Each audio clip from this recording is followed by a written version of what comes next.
ডব্লিউ.এইচ ওয়ার্ডেনের লেখা যে কবিতাটি সেপ্টেম্বর 1 1939, আমরা জানি এটা 1939, the year 1939 is a memorable, is an eventful year because the World War two, দ্বিতীয় বিশ্বযুদ্ধ শুরু হয়েছিল 1939 সালে। তো দ্বিতীয় বিশ্বযুদ্ধের মতো এত বড় আকারের, এত ভয়াবহ আকারের যুদ্ধ কি আর হয়েছে? তাহলে এই দ্বিতীয় বিশ্বযুদ্ধটা এটা কিসের একটা রূপ? এটা হচ্ছে কনফ্লিক্টের একটা মানে উৎকৃষ্ট উদাহরণ, তাই না? অর্থাৎ কনফ্লিক্ট যখন চরম আকারে চলে আসে তখন সেটা যুদ্ধের রূপ নেয়, মানে যখন আর কোনো উপায় থাকে না, মিনিমাইজ করার কোনো উপায় থাকে না, তখন সেটা কি যুদ্ধের রূপ নিয়ে থাকে। তো ডব্লিউ.এইচ ওয়ার্ডেন কিন্তু মূলত আমেরিকান পোয়েট, আমেরিকান কবি। উনি কিন্তু রয়েছেন ইউএসএতে। আচ্ছা, দ্বিতীয় বিশ্বযুদ্ধ শুরু হয়েছিল কোথায়? দ্বিতীয় বিশ্বযুদ্ধ শুরু হয়েছিল কিন্তু ইউরোপে। জার্মানি তখন চ্যান্সেলর, আমাদের যেমন বলা হয় প্রধানমন্ত্রী বা কোনো দেশে বলে প্রেসিডেন্ট, আর জার্মানির যিনি রাষ্ট্র সরকার প্রধান থাকেন তার পদবি হচ্ছে কি? চ্যান্সেলর। জার্মান ভাষায় বলে চ্যান্সেলর। তো জার্মান চ্যান্সেলর ছিলেন হচ্ছেন অ্যাডলফ হিটলার। হিটলারের সেনাবাহিনী তখনকার সময় মানে পৃথিবীতে সব থেকে পাওয়ারফুল সেনাবাহিনীতে পরিণত হয়, ঠিক আছে? মানে ক্ষমতা বেশি হয়ে গেলে যা হয়, তখন ওর স্বাদ জাগলো, আকাঙ্ক্ষা জাগলো। আগেকার সময় ব্রিটিশরা যেমন বিভিন্ন দেশ দখল করে সাম্রাজ্য বিস্তার করত, জার্মানিও হবে not a single small country, huge empire, বিশাল সাম্রাজ্য হবে। আর হিটলার ছিলেন প্রচণ্ড ইহুদি বিদ্বেষী, উনি ইহুদি সহ্য করতে পারতেন না। যেখানে যেখানে ইহুদি পাইতেন উনি দ্বিতীয় বিশ্বযুদ্ধে ইহুদি নিধন করছেন। কিন্তু ওই যে আমরা একটা পড়েছি না, ওই যে অ্যানা ফ্রাঙ্কের পড়েছো না? অ্যানা ফ্রাঙ্ক ইহুদিদেরকে ওই যে বার্জেন বেলসেন কনসেন্ট্রেশন ক্যাম্পে মানে কি গ্যাস চেম্বারে নিয়ে যে আটকে রেখে মেরে ফেলেছে, সেটা ইহুদি ছিল ওরা। তো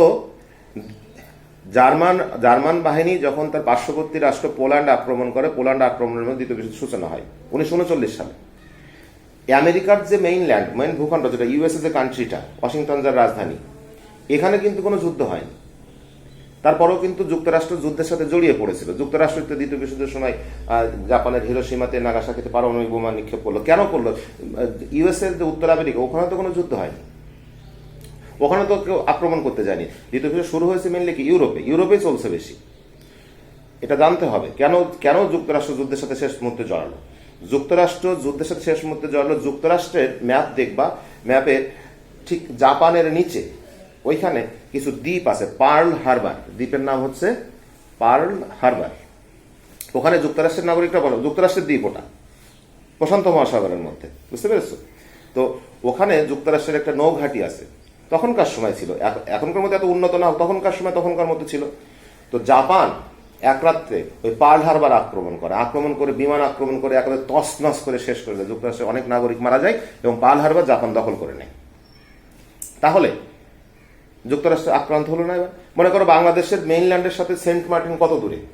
তো সেন্ট মার্টিন তো বাংলাদেশের অন্তর্ভুক্ত। তো সেন্ট মার্টিন যদি কোনো কেউ আক্রমণ করে, বাংলাদেশ সেটা প্রতিহত করবে না। অনুরূপভাবে পার্ল হারবার ছিল যুক্তরাষ্ট্রের অংশ, ওখানে পার্ল হারবারে জাপান আক্রমণ করলো, তখন দ্বিতীয় বিশ্বযুদ্ধের সাথে যুক্তরাষ্ট্র জড়িয়ে পড়লো, সেটা ভিন্ন বিষয়। আমি যেটা বলতে চাচ্ছি, এটা মেইনল্যান্ডে কিন্তু যুক্তরাষ্ট্রের মেইনল্যান্ডে যুদ্ধ হয়নি।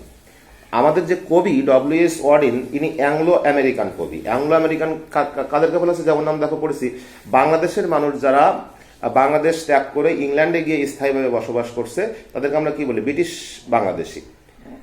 অনুরূপভাবে ইংল্যান্ড থেকে যে সমস্ত মানুষরা, মানে ইংলিশ ল্যান্ড যেটা বলে, ইংরেজদের মাতৃভূমি, ইংল্যান্ড থেকে যে সমস্ত মানুষরা গিয়ে যুক্তরাষ্ট্রে বসবাস করছে তাদেরকে বলা হয়, মানে জাতিগতভাবে তারা ব্রিটিশ, বাট পরবর্তীতে সেটেল হয়ে গেছিল যুক্তরাষ্ট্রে, তাদেরকে বলা হয় অ্যাংলো আমেরিকান।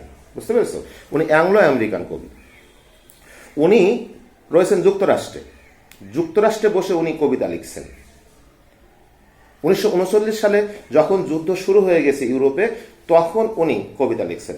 উনি বসে আছেন নিউ ইয়র্ক সিটিতে 52 নম্বর সড়কে একটা ডাইভ মানে হচ্ছে বার, যেখানে ড্রিঙ্ক করে। বুঝতে পেরেছো? তো সাধারণত ওরা ড্রিঙ্ক করতে যায় কখন? ড্রিঙ্ক করতে যায় মানে after daily work, after completing daily work তারা যায় একটু মানে রিল্যাক্সের জন্য যায় ড্রিঙ্ক করতে। তো ড্রিঙ্কস করতে বসে, বারে বসে, ডাইভে বসে উনি শান্তি পাচ্ছেন না, উনি চিন্তিত। কারণ কি? The World War has started, বিশ্বযুদ্ধ শুরু হয়ে গেছে। হ্যাঁ, আমি আক্রান্ত হচ্ছি না, কিন্তু ইউরোপ মহাদেশে আমারই মতো কোনো একজন মানুষ মারা যাচ্ছে, আমারই মতন কারোর মা বোন ভাই বাবা মারা যাচ্ছে, তাই না? সুতরাং এখানে কি হচ্ছে, মানবতার প্রতি একটা হুমকি। যুদ্ধ মানে কি মানবতার প্রতি একটা হুমকি। উনি সেজন্য উনি আতঙ্কিত। উনি ডাইভে বসে মদ্যপান করতে গিয়ে সেখানে পানশালাতে বসে উনি রিল্যাক্স করতে পারছেন না, উনি আতঙ্কিত অবস্থার মধ্যে দিন অতিবাহিত করছেন। তো এই কবিতার মধ্যে এটা একটা আগে গতদিন তোমাকে বলেছিলাম, এটা একটা বড় কবিতা। 9 স্ট্যান্ড আছে, 9 স্ট্যান্ডের ফার্স্ট স্ট্যান্ডা এখানে দিয়ে দিয়েছে। এখানে তুলে ধরা হয়েছে মূলত যে যুদ্ধ কেন বাধে, কখন বাধে, মানে কোন পরিস্থিতিতে যুদ্ধ সৃষ্টি হয়। এক, যুদ্ধকালীন সময়ে সাধারণ মানুষদের অবস্থা কি হয়।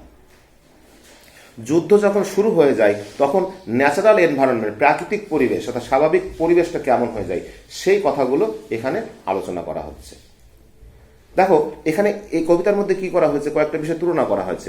যুদ্ধকে যদি আমরা তুলনা করি ডার্কনেসের সাথে, আর আমাদের সাধারণ জীবনকে যদি আমরা তুলনা করি ব্রাইটনেসের সাথে, বুঝতে পেরেছো? তাহলে যুদ্ধ যখন শুরু হয়ে যায় ব্রাইটনেস দূরীভূত হয়ে ডার্কনেস সেখানে আস্তে আস্তে অন্ধকার গ্রাস করে নেয়। যুদ্ধকে যদি আমরা তুলনা করি হ্যাপিনেসের সাথে, তাহলে এই যুদ্ধকে যদি আমরা তুলনা করি স্যাডনেসের সাথে, আর স্বাভাবিক জীবনকে তুলনা করি হ্যাপিনেসের সাথে, তাহলে হ্যাপিনেসটাকে দূর করে চারিদিকে কি ডার্কনেস চলে আসে, স্যাডনেস চলে আসে। এইরকম কিছু বিষয় এখানে উনি আলোচনা করছেন। অর্থাৎ যুদ্ধের কারণ, যুদ্ধ কেন বাধে এবং যুদ্ধ বাঁধলে তার পরিস্থিতি কি হয় সেটা এখানে তুলে ধরেছেন। বুঝতে পেরেছো? এবার বইটা নিয়ে আসো, পড়ো। I sit on one of the dives. I sit on on of the dive. এই ডাইভ অর্থ হচ্ছে পানশালা, বার। আমি বসে আছি একটি বারে অর্থাৎ পানশালাতে, মদ্যপানের দোকানে। অন 52nd স্ট্রিট, 52 নম্বর সড়কে। 52 মানে কি 52 নম্বর। নিউ ইয়র্ক সিটি কিন্তু খুবই পরিকল্পিত করে তৈরি করা। আমাদের মধ্যে এরকম তো এলোমেলো নয়, এইখানে উল্টাপাল্টা রাস্তা ঠিক নেই, ড্রেনের ঠিক নাই, আবাসিক এলাকা ঠিক নেই, বাণিজ্যিক এলাকা ঠিক নেই, এখন পুরা পরিকল্পিত তৈরি করা। বড় বড় অ্যাভিনিউ আছে, এভিনিউর পাশ থেকে স্ট্রিটগুলো নেমে গিয়েছে, সব নাম্বারিং করা থাকে, একেবারে যে কোনো সময় যে কোনো জায়গায় অ্যাড্রেস খুঁজে বের করতে খুব সুবিধা হয়। তা বলছে 52 নম্বর সড়কে একটা পানশালাতে আমি বসে আছি। Uncertain and afraid. বুঝতে হবে এটা, আনসার্টেন অ্যান্ড অ্যাফ্রেড। দেখো যখন কেউ একটা বারে যাচ্ছে, কোনো পার্টিতে যাচ্ছে, কোনো ফাংশনে যাচ্ছে, তখন সেটা কি হিলারিয়াস মুড, মানে উৎফুল্ল জলি মুডে থাকে। কিন্তু এই ডাইভে বসে মদ্যপান করতে এসেও উনি কেমন অবস্থার মধ্যে রয়েছেন? আনসার্টেন অ্যান্ড অ্যাফ্রেড, অনিশ্চিত এবং ভীত। যুদ্ধ কি করতে পারে এখানে বুঝতে হবে। যুদ্ধ দিতে পারে কি? আনসার্টেনটি, অনিশ্চয়তা। কিসের অনিশ্চয়তা? বেঁচে থাকার অনিশ্চয়তা, জীবনের অনিশ্চয়তা। যে কোনো মুহূর্তে একটা বোমার আঘাতে একটা নগরী ধ্বংস হতে পারে, তার মধ্যে আমিও শেষ হয়ে যেতে পারি। এই জন্যে যুদ্ধকালীন পরিস্থিতিতে কি হয়, সব জায়গায় একটা অনিশ্চিত অবস্থা বিরাজ করে। আর কি অ্যাফ্রেড মানে কি? ভয়, ভীতি। চারিদিকে একটা আতঙ্কিত অবস্থা বিরাজ করে না? অর্থাৎ আতঙ্কের মধ্যে, অনিশ্চয়তার মধ্যে আমি বসে আছি 52 নম্বর সড়কে একটা পানশালাতে। তাহলে এখানে এই 3 লাইনের মধ্যে কবি কি ইন্ডিকেট করছেন? ইন্ডিকেট করছেন যুদ্ধ আমাদেরকে দিতে পারে আতঙ্ক, অনিশ্চয়তা এবং ভীতি, এইগুলো দিতে পারে। তারপরে পড়ো। As the clever hopes expire. Clever hope, clever মানে চতুর। এখানে ক্লেভার কিন্তু চতুর বা চালাক না। ক্লেভার হোপ এক্সপায়ার, অর্থাৎ মানুষের মন থেকে যুদ্ধ কখন সেটা কারণটা কবি এখানে বলতে চেয়েছেন। মানুষের মন থেকে, এখানে ক্লেভার অর্থ হচ্ছে সুচিন্তা। মানুষের মন থেকে যখন ভালো চিন্তা, সুচিন্তাগুলো দূরীভূত হয়ে যাবে, সুচিন্তা যখন দূরীভূত হয়ে যাবে, এক্সপায়ার মানে কি? শেষ হয়ে যাওয়া, ফুরিয়ে যাওয়া। অর্থাৎ আমাদের থেকে তখন ভালো বৈশিষ্ট্যগুলা, ভালো কিছু করার, ভালো কিছু ভাবার, এই যে চিন্তা ভাবনা, এগুলো যখন দূরীভূত হয়ে যাবে, তখন খারাপ চিন্তা চলে আসবে। বলেন অলস মস্তিষ্কে শয়তানের আড্ডা। তো যুদ্ধ তখনই আসে যখন মানুষের মন থেকে গুডনেসটা চলে যায়, ক্লেভার হোপটা, ভালো কিছু করার আকাঙ্ক্ষা যখন চলে যায়, তখনই যুদ্ধের সৃষ্টি হয়। Of a low dishonest decade.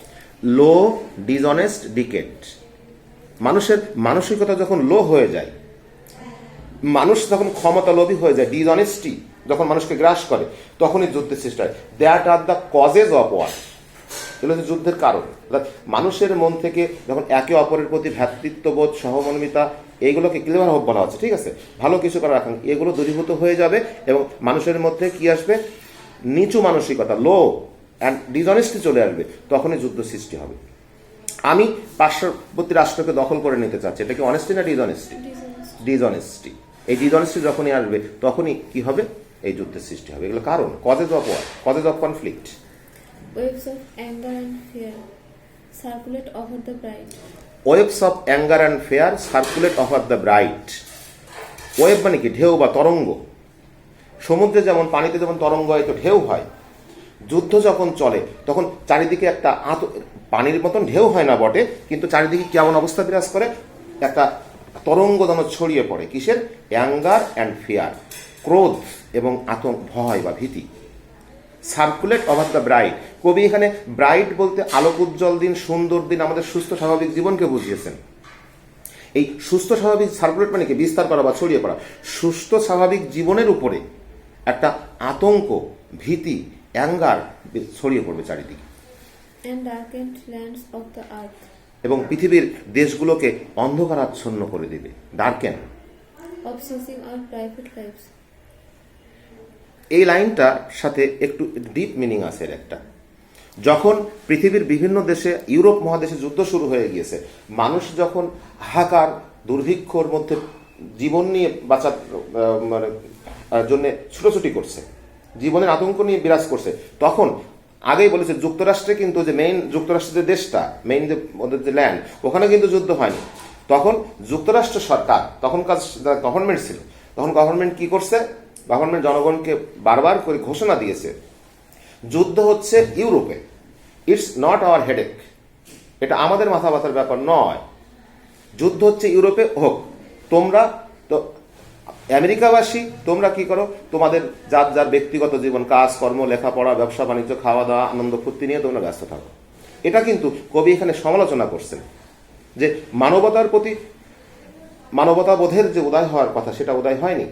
যুক্তরাষ্ট্র সরকার এরকম একটা সিদ্ধান্ত দিয়েছিল ওই সময় যে যুদ্ধ আমাদের এখানে হচ্ছে না, এ নিয়ে আমাদের মাথা ব্যথার কোনো কারণ নেই, আতঙ্কিত হওয়ার কোনো প্রয়োজন নাই, যুদ্ধ হচ্ছে ইউরোপে, ইউরোপিয়ানরা বুঝুক, তোমরা তোমাদের অবসেস মানে কি? নিমগ্ন থাকো, নিমগ্ন থাকো প্রাইভেট লাইফ, তোমাদের যার যার ব্যক্তিগত জীবন নিয়ে।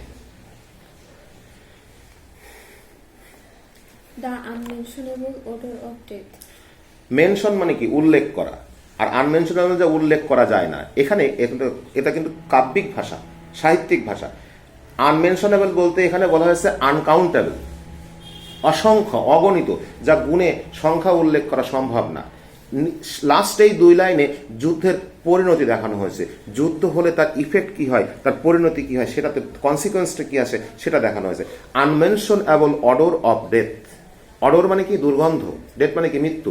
মৃত্যুর দুর্গন্ধ মানে কি? যুদ্ধ যখন হয় চারিদিকে লাশ আর লাশ পড়ে থাকে, বিভিন্ন জায়গায় লাশ ছড়িয়ে ছিটিয়ে রয়েছে, তাই না? সেই লাশগুলো সৎকার করার মতো কোনো লোক থাকে না, বিভিন্ন জায়গায় লাশ পড়ে আছে, সেখান থেকে পচা দুর্গন্ধে চারিদিকে বিষাক্ত পরিবেশকে দূষিত করে তুলেছে। তাই বলছে আনমেনশনেবল অডর অফ ডেথ, অগণিত অসংখ্য মৃত্যুর দুর্গন্ধ। মৃত্যুর দুর্গন্ধ কি? পচা গলা লাশের দুর্গন্ধকে বোঝানো হচ্ছে। আর আনমেনশনেবল বলতে কি বললাম? আনকাউন্টেবল। অসংখ্য, অগণিত মৃতদেহের দুর্গন্ধ কি করছে?